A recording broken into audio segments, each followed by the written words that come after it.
이 시간 주신 하나님 말씀은 신약성경 베드로전서 2장 9절부터 10절까지 말씀입니다. 베드로전서 2장 9절 10절 말씀 찾았으면 같이 봉독하시겠습니다.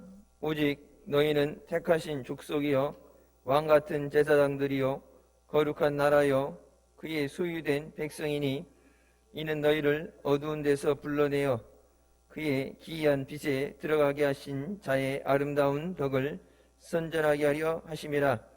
너희가 전에는 백성이 아니더니 이제는 하나님의 백성이요 전에는 긍휼을 얻지 못하였으니 이제는 긍휼을 얻은 자니라. 아멘. 말씀은 살아계신 하나님 아버지 말씀이십니다. 오늘 낮 시간을 기준으로 수도권을 제외한 모든 지역은 1.5단계로 올라갔습니다. 1.5단계면 여기 교회에 앉아서 예배 드릴 수 있는 인원의 30%예요. 30% 그리고 2단계 올라가게 되면 20%. 20%까지 여러분 주일 낮 예배 오는 사람들 숫자 다 예배 드릴 수 있고요. 혹시 몰라서 오늘부터 비전홀에서 먼저 번 그 50명 미만 할 때처럼 비전홀에서 온라인 예배 드릴 수 있게 돼서 예배 드리러 오시는 분들 예배에 다 빠짐없이 드릴 수 있도록 저희 가족은 오늘부터 비전홀에서 예배 드립니다. 또 안 보인다고 걱정하지 말고 목사님도 그쪽에서 같이 예배 드리시기 때문에 이쪽에 따로 오시지 않으면 나가실 때 오늘 못 봤을 수도 있어요. 겨울이 되면 좀 더 격상이 되고 심해지겠죠.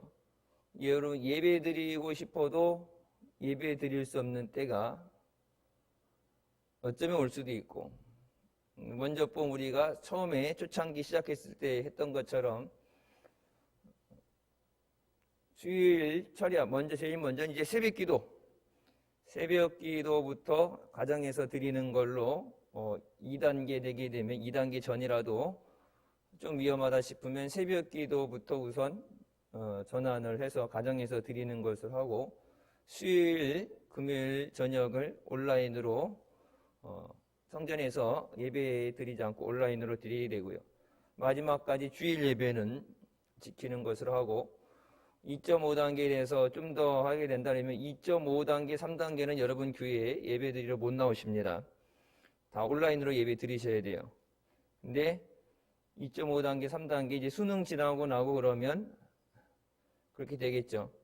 그래서 온라인으로 예배 드리는 거를 모르시는 분들, 그러니까 핸드폰으로든 TV로든 요즘 핸드폰, TV 이렇게 연결해서 인터넷으로 보는데 여러분 핸드폰으로 그냥 간단하게 볼 수 있는 것 혹시 모르시는 분들은 교육자들한테 물어보셔서 못 나오는 동에 교회에 못 나오게 될 때 예배가 중단되지 않도록 계속 예배 드릴 수 있도록 미리미리 사전에 준비를 해야 됩니다.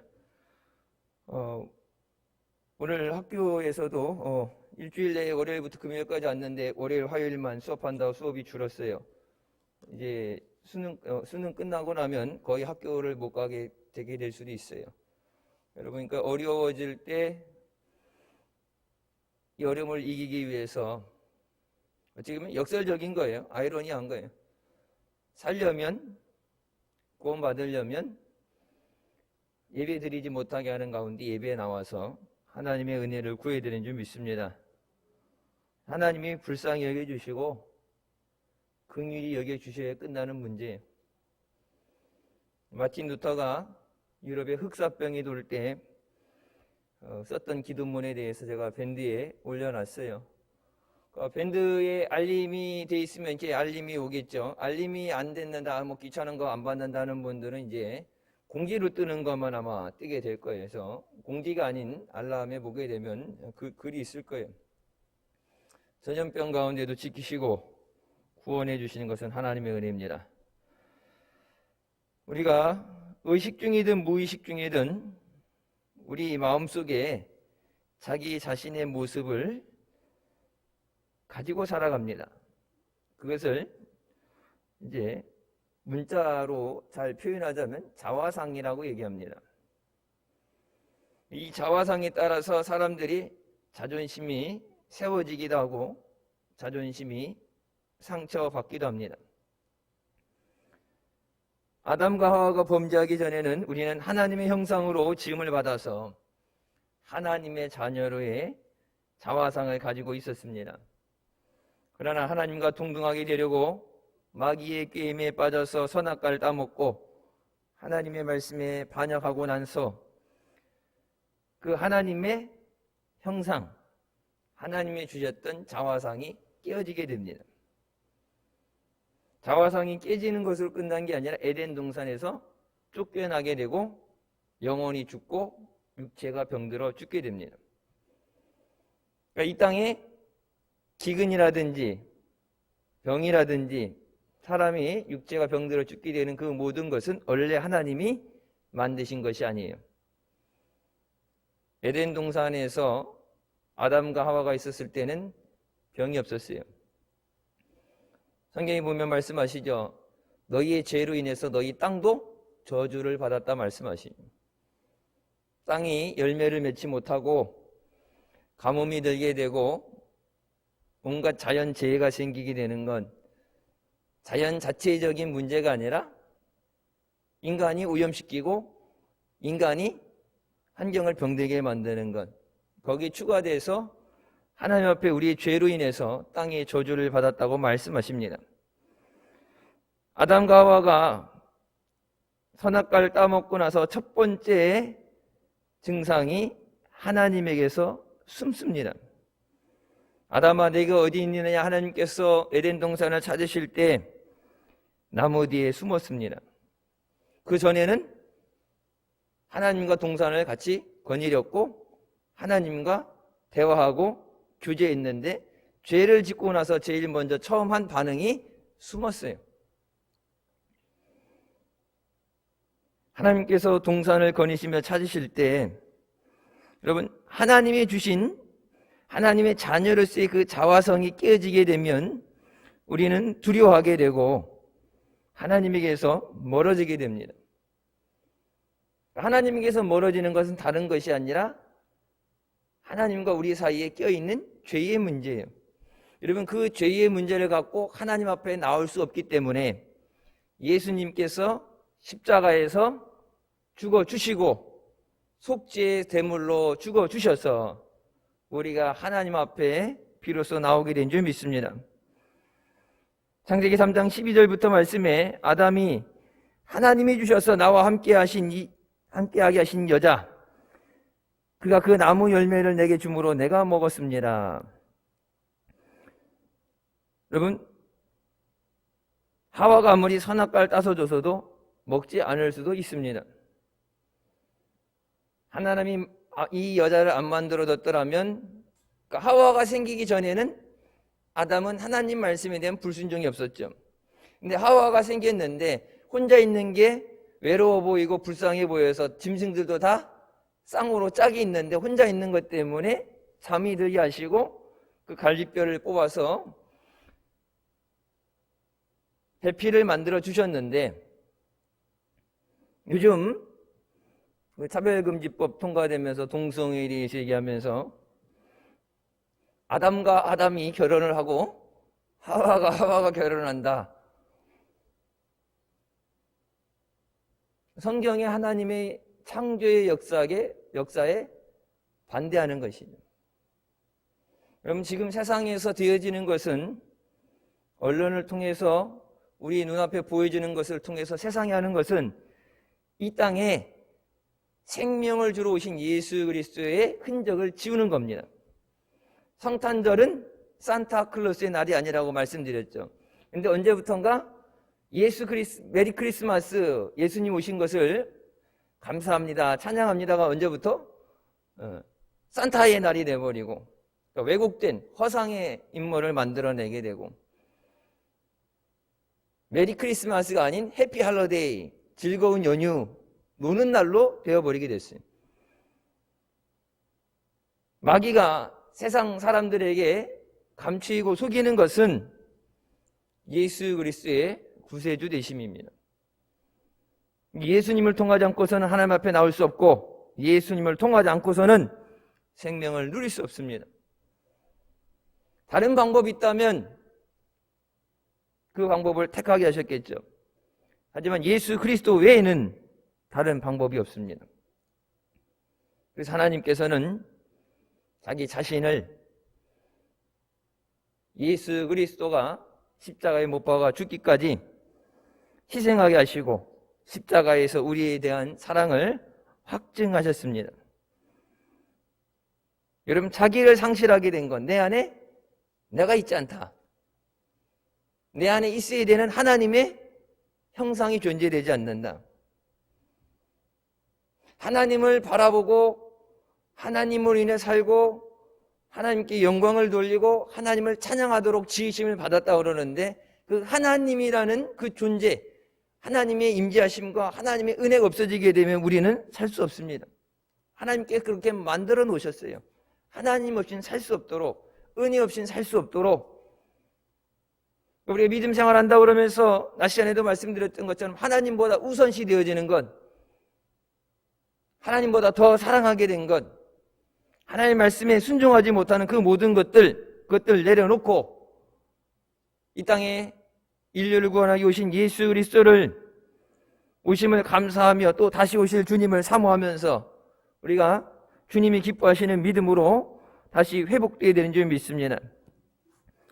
고대 철학자인 탈레스는 이 세상에서 가장 어려운 일은 자신을 아는 것이고 가장 쉬운 일은 남의 흉을 보는 것이라고 했습니다. 소크라테스도 너 자신을 알라고 말했죠. 내 자신을 안다는 것이 그만큼 힘든 거예요. 내 믿음의 자리를 아는 것. 1년간 주신 것에 대해서 연말 결산할 때 여러분 똑같은 것이 계속 반복되는 것이 아니라 그 연말이 마지막 연말이 될 수도 있어요. 주님이 언제 오실지 모르죠. 주님 오신 다음에 이 땅에서 예배는 의미 없습니다. 주님 오신 다음에 충성은 아무 의미 없어요. 주님 오신 다음에 전도의 열매는 맺어질 수 없습니다. 믿는 모든 하나님의 자녀들이 들림받을 때 이 땅에 보내신 하나님의 성령도 거둬가시는 줄 믿습니다. 그러니까 하나님의 형상을 회복하는 것, 교회 다니는 것을 끝난 게 아니라 여러분 왜 죽을 수밖에 없는 우리를, 죄인인 우리를 예수 그리스도를 통해서 구원해 주셨어요. 그 하나님의 형상을 다시 회복하도록 천국에 합당한 하나님의 백성이 되도록. 이 땅은 잠깐 우리가 이 땅에 맞게끔 살아가죠. 사회에 흐르는 것도 그렇고 사람들 사는 사이에서 그 안에서 맞물려서 살아가면서 세상 살아가는 방법을 배우는데 여러분 우리가 가게 되는 영원한 천국, 그 천국에서 사는 것을 이 땅 가운데 연습하고 훈련하고 천국에 합당한 자로 준비되어 있어야 되는 줄 믿습니다. 예복이 준비되지 않은 자, 세마포가 준비되지 않은 자는 결혼식에 참여할 수 없다고 그러죠. 어린 양의 혼인잔치에 예복이 없으면 들어갈 수 없어요. 초대를 받은 사람도 예복이 없는 자는 들어갈 수가 없다. 여러분 그 예복은 돈 주고 사는 것이 아니에요. 그 예복은 내가 받아서 다른 사람들한테 많다고 나눠줄 수 있는 게 아니라 오직 자기의 믿음으로 주님 앞에 준비되어지는 점이 있습니다. 우리의 자화상이 죄로 인해서 상처받고 깨어지고 그래서 내가 왜 살아야 되는지, 무엇을 위해 살아야 되는지 그것을 잊어버리게 되는 것, 자신을 상실하는 것, 내가 누군지 더 이상 알지 못하는 것. 그때 두려움을 느끼게 되고 도망치게 되고 방어하게 됩니다. 이것이 인간의 본능이에요. 그럼 우리가 이렇게 상처받고 깨어진 우리 자아상이 어떻게 회복되어지느냐? 예수 그리스도를 구주로 영접함으로써 하나님께서 우리 안에 다시 그 하나님의 형상을 회복하시는 줄 믿습니다. 교회 다녀서 구원받는 얘기는 없어요. 예수 그리스도 인해서 새로운 피조물이 되라고 말씀하십니다. 이전 것은 지나갔으니 새로운 피조물이라. 깨어진, 일그러진, 죄로 얼룩진 하나님의 형상을 잃어버린 그런 형상을 버리고, 그런 자화상을 버리고 다시 주님 안에서 거룩하게 태어난, 성령으로 거듭난 하나님의 형상을 가져야 된다. 여러분, 그것이 천국에 들어가는 천국 백성의 자세입니다. 그는 근본 하나님의 본체시나 하나님과 동등됨을 취할 것으로 여기지 아니하시고 오히려 자기를 비워 종의 형체를 가지사 사람들과 같이 되셨고 사람의 모양으로 나타나사 자기를 낮추시고 죽기까지 복종하셨으니 곧 십자가에 죽으심이라. 단순히 높은 곳에서 낮은 곳으로 천국에서 이 땅으로 내려오신 게 아니라 죄에 있고 영적으로 타락하고 불의한 심판을 받아야 되는 저주받은 이 땅에 죄인의 인간의 몸을 입고 오셨어요. 여러분, 이 땅에 오신다는 것 자체가 사형선고입니다. 하나님과 함께 창세기부터 천지를 창조하시고 하나님과 함께 하셨던 그 예수 그리스도께서 하나님의 영광의 보좌를 버리고 이 땅에 사람의 몸을 입고 죄 가운데 말구 위에 태어나신다는 것 자체가 그게 사형선고예요. 우리를 살리시기 위해서 죽음과 죄악으로 죽을 수밖에 없는 절망적인 자화상을 갖고 있는 우리를 살리시기 위해서 주님께서 우리의 죄를 짊어 주셨습니다.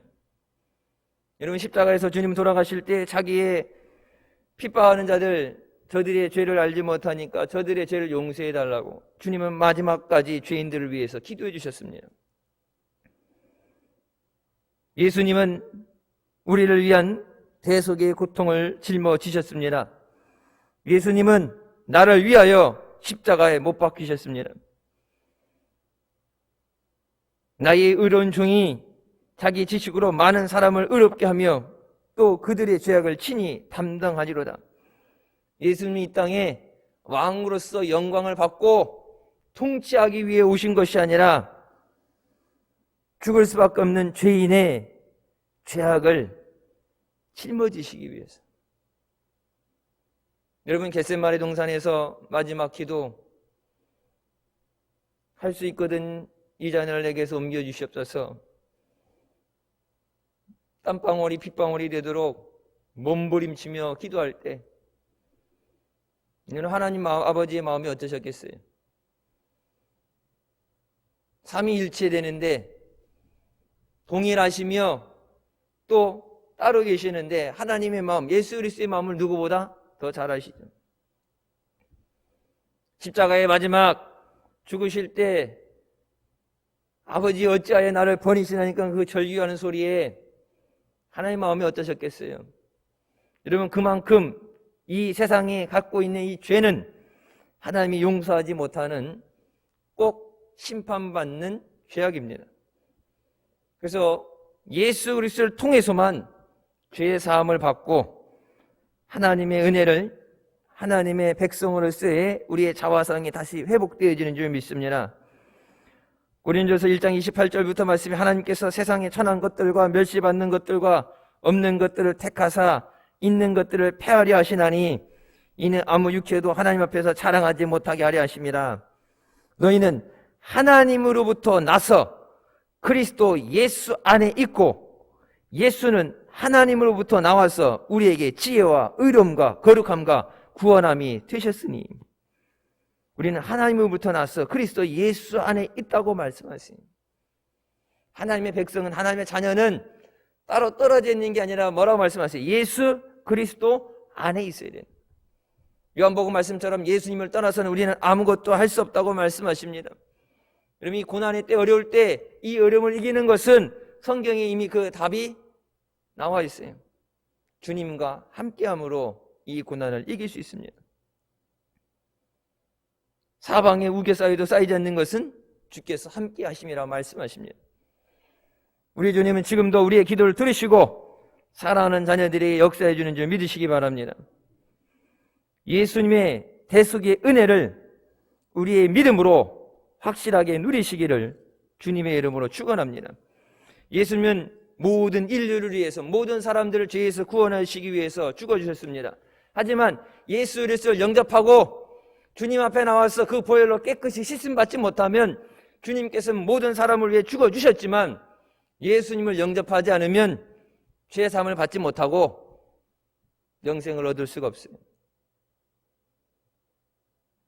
주님께서 모든 사람을 위해 죽어주셨지만, 여러분 출애굽 사건에서 430년 종살이하던 그들을 200만에서 300만 되는 그들을 전부 하나도 빠짐없이 가나안 땅으로, 약속하신 축복의 땅으로 데리고 나오셨지만, 누군 가고 누군 가지 말라가 아니라 모든 사람을 데리고 나오셨지만 믿음이 없으면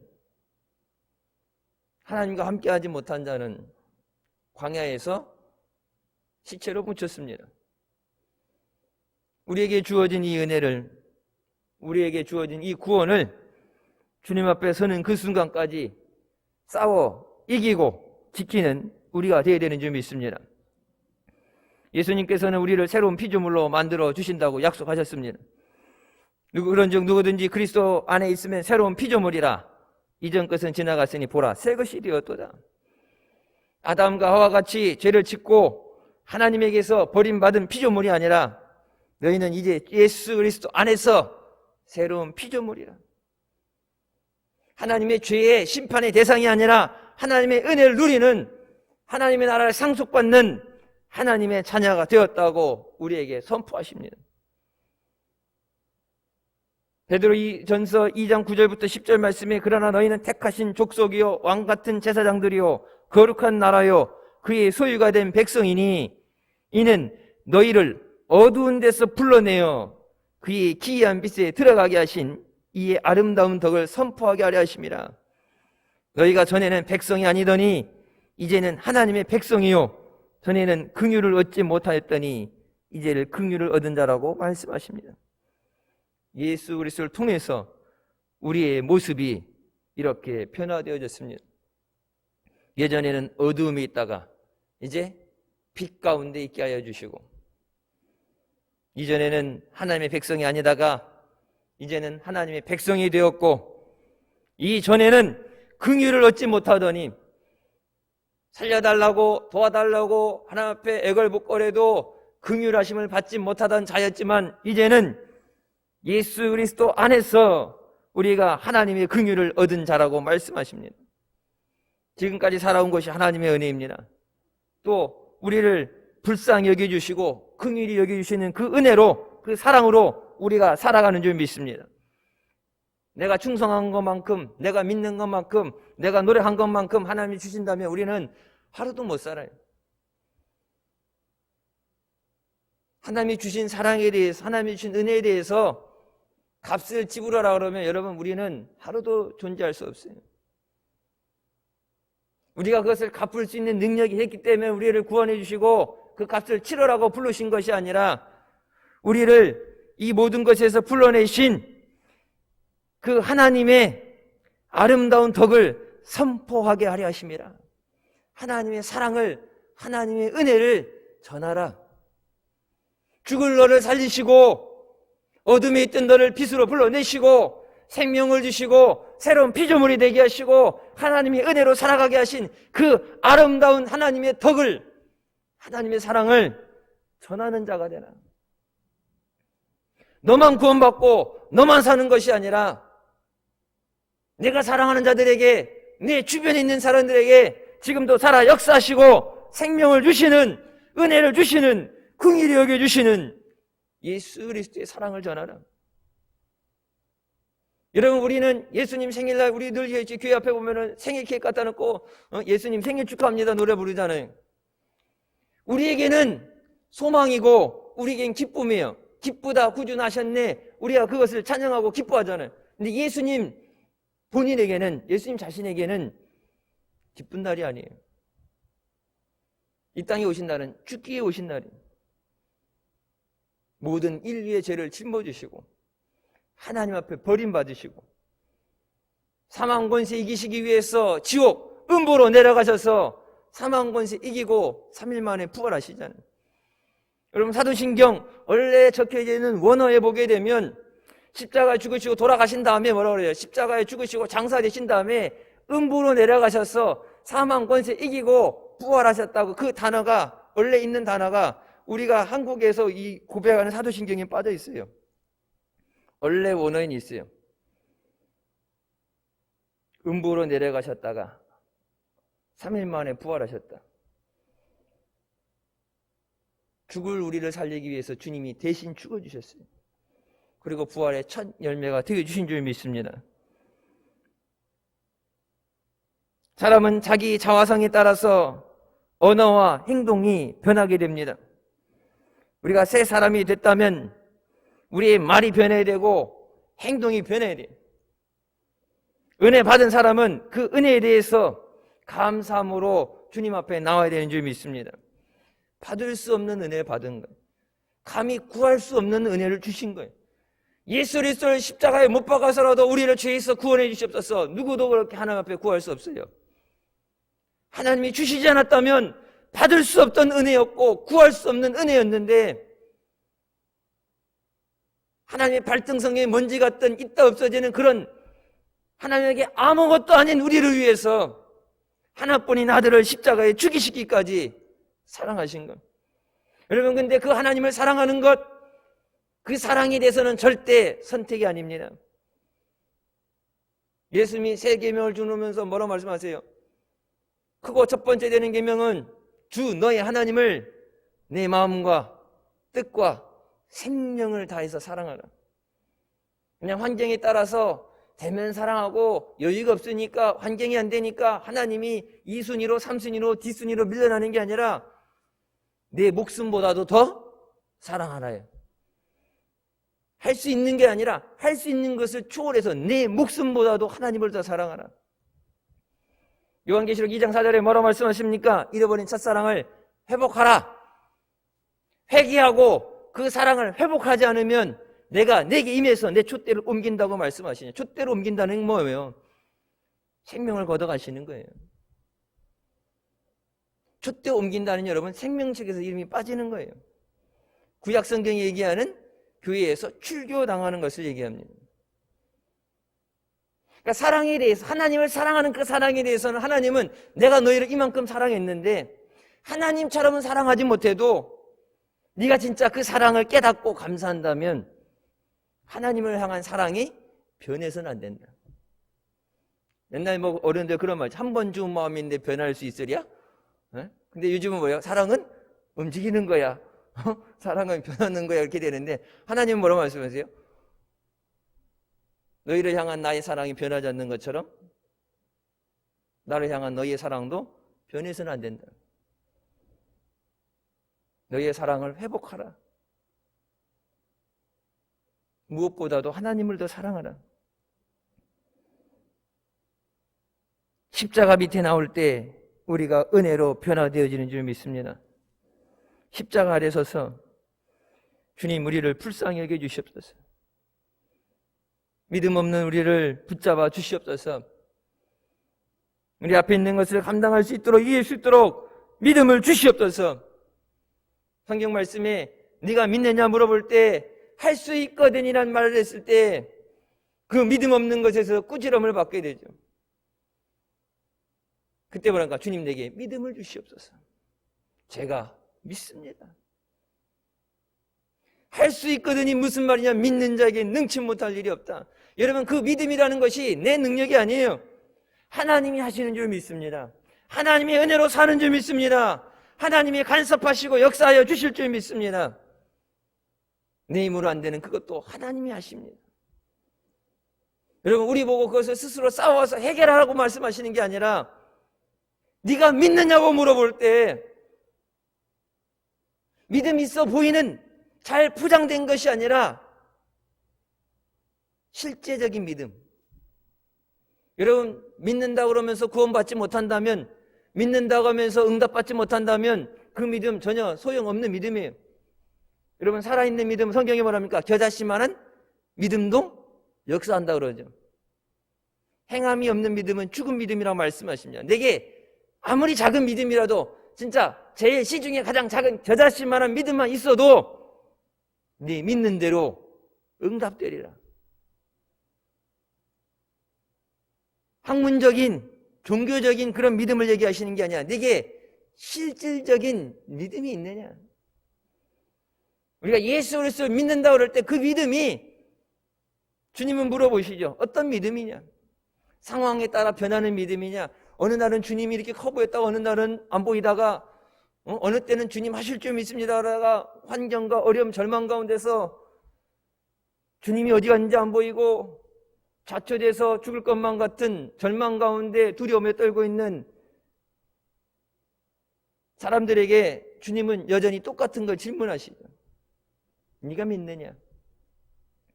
성경에 2000년 전에 예수 그리스도, 갈보리의 예수 그리스도로 끝나는 게 아니라 지금 내 삶 가운데 나와 함께 하시고 나를 돌아보시고 내게 은혜 주시는, 나를 변화시키시는, 내게 응답하시는 그 예수 그리스도를 만나야 되는 줄 믿습니다. 여러분, 교회 나오라는 얘기는 왜 교회 나오라고 그랬어요? 목사 보러 나오라는 얘기 아니에요. 여러분, 우리의 삶은 오직 예수 그리스도를 만날 때 변화되게 되는 줄 믿습니다. 그리스도 안에 있을 때 새로운 피조물이 된다. 피조물이 뭐예요? 만들어지는 거죠. 우리는 우리 자신을 만들 수 없어요. 우리는 우리의 환경을 만들 수가 없어요. 우리 미래에 대해서 내 마음대로 할 수가 없어요. 나의 삶을 창조하시고 변화시키시고 죽은 자를 살리시고 은혜 주시는 분은 오직 하나님 한 분이십니다. 그래서 뭐예요? 그 하나님 앞에 나와라. 하나님께서 임재하시고 만나 주시겠다고 약속하신 그 성전에 나와서 주의 이름을 부르는 자는 구원을 얻으리로다. 여러분, 그냥 얻어지는 구원이 아니에요. 주의 이름을 부르라고 말씀하십니다. 변화된 사람에게 변화된 역사가 일어나게 됩니다. 내가 변화되지 않는데 삶이 변화되고 환경이 변화되지 않아요. 내가 변화가 돼야 내 믿음의 고백 위에 하나님의 믿음의 역사가 일어나게 됩니다. 예수 믿었다고 그러는데 변화되지 않았다. 예수님 아직 만나지 못한 거예요. 여러분, 베드로도, 예수님 따라다니던 그 베드로도 예수님을 만나고 나서 하나님 앞에 그 믿음의 고백이 드려지게 될 때 마지막까지 끝까지 믿음으로 승리하는 자로 쓰임받게 된 줄 믿습니다. 예수 그리스도의 보혈로 우리가 씻김받고 깨어지고 변화되어질 때 하나님의 자녀처럼 살아가게 되는 그 자화성이 회복되는 줄 믿습니다. 똑같은 물건이라고 해도 누구의 소유냐에 따라서 그 가치가 변화가 생깁니다. 피카소 그림은 그냥 낙서하다 버린 것 같은 거, 제가 옛날에 대학 다닐 때 교양 과목으로 미술 수업을 들었어요. 이런데 전시회 같은 것도 보고 막 슬라이드를 보여주면은 저거 누구 작품, 몇 세기에 무슨 주의 뭐 이런 거 시험 보려고 하냐고. 그러니까 미술품이란 미술품들은 다 봤는데 미술 전공이 아니니까 뭐 나보다 잘 그리긴 했지만 그래도 뭐 내가 그렇게 관심 갖지는 않죠. 이제 피카소 그림을 딱 보면 실제 우리 소망이도 언니도 그렇게 그려요. 그러니까 뭐 설명을 해주고 밑에 제목이 있으니까 그런가 보다 하는 거지. 피카소 그림을 보면 이게 뭐야? 이해할 수 없어요. 정신세계 참 심리학적으로 보면 정신 이상자예요. 근데 여러분, 그 피카소의 그림은 손바닥만한 그림도 여러분 집값보다 비싸요. 16대 대통령이었던 아브라함 링컨이 앉아있던 그 의자는 값을 매길 수 없어서 미국에서 보물로 보존하고 있습니다. 시중에 나온 거 사왔을 거 아니에요. 근데 아브라함 링컨이 썼다는 그 이유만으로 보물로서 보존하고 있어요. 엘비스 프레슬리가 군대 가기 전에 자기 가졌던 그 긴 머리를 잘랐는데 여러분, 그 머리카락 뭉치가 지금 최근에 경매대에서 거래된 게 1,700만 원입니다. 여러분 미용실에서 머리 자르면 어떻게 해요? 에? 미용실 요즘 안 가세요? 코로나 때문에 집에서 직접 잘라요? 미용실에 가면 머리 이렇게 자르면 어떻게 해요? 그렇게 털어가지고 그냥 이렇게 빗자루로 쓸어갖고 버리잖아요. 근데 에비스 프레슬리는 긴 머리 잘랐는데 그거를 고이 보존하고 아끼고 해가지고 그거를 또 그 값이 1,700만 원이래. 이게 머리카락 잘라서 1,700만 원이면 뭐 내일 삭발도 가능하지 뭐. 어차피 머리 잘할 건데. 에? 힘들고 어려울 때 생활에 보태야지. 옛날에 그러니까 여러분 보세요. 예전에 70년대 힘들 때 어떻게 했어요? 머리도 잘라서 팔고 피도 뽑고. 예전에 여러분 지금 누리고 있는 이 믿음이 그냥 거저 내려온 게 아니라 60년대 70년대 천막교회 하면서 하나님의 성전을 위해서 헌금을 드려야 되는데 드릴 게 없으니까 목사님이 언제 말씀하셨죠? 피 뽑았다고.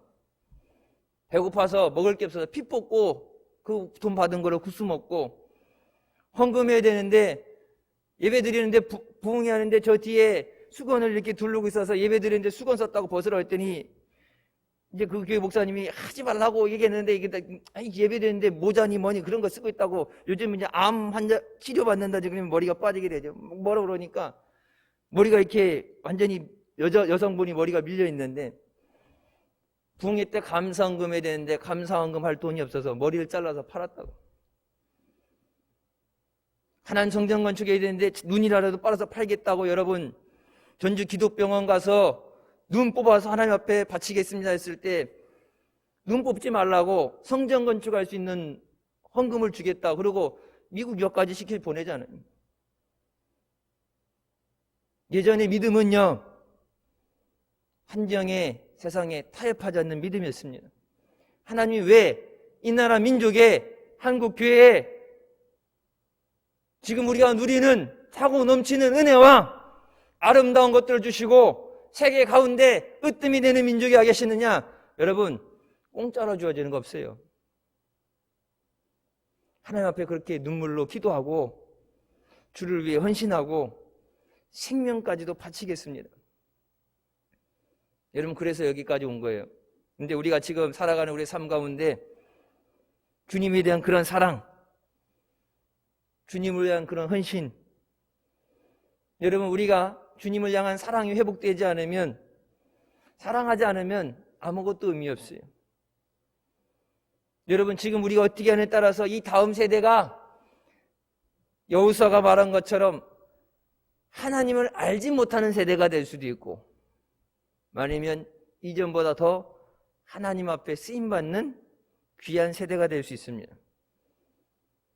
단순히 자식들에게 좀 더 나은 세상, 좀 더 많은 재산을 물려주는 게 아니라 이 믿음이 대를 이어서 하나님 앞에 믿음으로 사는, 하나님이 책임지시는 삶을 살게 되느냐, 아니면 하나님 앞에 버림받는 민족이 되느냐. 한국교회가 깨어서 기도하고 회복해야 될 때 엎친 데 덮친 격으로 코로나라는 전염병 때문에 여러분 예배 나오는 게 힘들죠. 가족들 중에 안 믿는 사람이 있기 때문에 교회 나오는 게 눈치 보이죠. 자식들 안 믿으니까 손주들이라도 데리고 나와서 교회 데리고 나와서 예배 드리려고 하는데 이제 교회도 못 데리고 오죠. 교회 갈 거면은 애들 보러 오지 말라고 그러죠.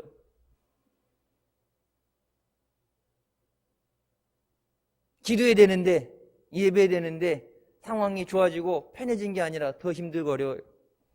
여러분 마지막 때 하나님께서 알곡과 쭉정이를 나누시는 줄 믿습니다. 누구의 소유인가에 따라서 가치가 변해요. 여러분 우리의 가치는 오직 예수 그리스도 안에 있을 때 하나님 앞에 천하보다 귀한 존재가 되는 줄 믿으시기 바랍니다. 하나님의 소유된 자가 될 때, 하나님 앞에 쓰임 받을 때 우리의 삶이 빛나고 영광되는 줄 믿으시기 바랍니다. 세상에 쓰임받는 것, 세상에서 여러분 쓰임받는 게 뭐예요? 그러니까 회사에서 내 재능을 사용을 하는 거죠. 내 시간을 사용을 하고 거기에 대해서 대가를 주는 거예요. 하나님께서 나를 하나님의 일에 필요하다고 사용하실 때 그것에 따라서 하나님이 그 대가를 주시는 게 은혜이고 복이에요.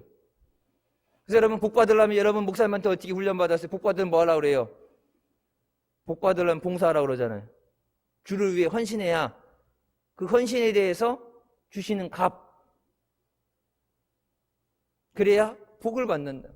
가만히 있어서 다 똑같이 나눠받는 게 아니라 충성하는 자에게, 헌신하는 자에게 하나님이 복을 주신 줄 믿습니다. 마지막 때 하나님 앞에 쓰임받는 자가 되는 것. 아무나 하나님 뽑아달라고 해서 하나님 아무나 뽑으시겠어요? 다윗과 같이 하나님을 사랑하고 하나님을 의지하고 믿음으로 나오는 자를 하나님이 사용하시는 줄 믿습니다. 여러분, 빌 게이츠 회장이 예전에 있었던 마이크로소프트사에 1년에 이력서로 보내지는 보통 이게 구직 신청하는 것이 20만 통이래요. 20여만 통. 회사에 지원하는 서류가. 근데 거기서는 20-30%만 보충을 하고 나머지는 회사 안에 300명으로 되어진 인재 발굴 팀에서 자기 회사에 지원하지 않았지만 세계적으로, 그래서 그 회사에 개인 그 제트기가 있어요. 그래서 언제든지 인재를 자기 회사에 영입하기 위해서 만나러 가야 된다 그러면 언제든지 신청해서 타고 갈 수 있도록 회사 안에 비행기가 여러 대가 있었어요. 밤이든 새벽이든 언제든 뜰 수 있게끔 해서 회장한테 그 권한을 받아서 연봉에 대해서 협상하는 것도 네가 원하는 대로 연봉 네가 원하는 대로 써, 그럼 줄게. 그렇게 해서 세계적으로 인도 아프리카 없이 세상을 다니면서 세상에서 자기 회사에 꼭 필요한 사람, 자기 회사 오겠다고 이력서 안 낸 사람도 쫓아다니면서 자기에게 오게끔 하는 하는 것을 해서 자기네 회사의 직원의 70%, 80%는 그렇게 채워진다. 대학교 나와서 이력서 잘 써가지고 추천서 받아내는 걸로 몇 명 안 뽑아요. 삼성그룹도 옛날에 그룹을 나눌 때 보면 인재를 보게 되면 S급, A급, B급 이렇게 나누게 되죠. S급은 어떤 대가를 지불해서라도 포섭해야 되는, 섭외되는 사람입니다. 여러분, 세상에서도 쓰임받는다는 것이 그렇게 좋은 인재를 발탁하기 위해서 수단과 방법을 안 가리고 많은 물질을 투자해가면서 하게 되는데 하나님에게 쓰임받는 것은 그것보다 더 우리에게 은혜가 되고 복이 되는 줄 믿습니다. 하나님이 택한 사람이 되어야 됩니다. 여러분, 세상 앞에 택함 받게 하기보다는 하나님 앞에 먼저 택함을 받아야 돼요. 주의 일이라는 것은 내가 원할 때 내가 원하는 방법으로 내가 하고 싶은 게 하는 게 주의 일이 아니라 주님이 원하실 때 주님이 원하시는 것을 주님의 방법으로 하는 것이 주의 일이에요. 천국의 보화를 가진 사람, 하나님의 은혜로 살아가는 사람. 여러분, 다윗이 왕이 될 수 있는 자리에 없죠. 그 가문도 그렇고 가정 안에서도 제일 밑에 차별받고 밖에 나가 있는 그런 다윗을 하나님이 택하십니다. 하나님이 구별하시고 택하셔서 여러분, 시대마다 하나님께서 필요한 사람을 들어서 사용하시는 줄 믿습니다. 우리 교회가 이 시대에 하나님이 기뻐하시고 필요하시는 교회로 쓰임받는 것, 우리 각 사람이 내게 주어진 은사와 사명을 가지고 주님이 원하실 때 주님을 위해 쓰임받는 것, 그것보다 더 값진 것은 없어요.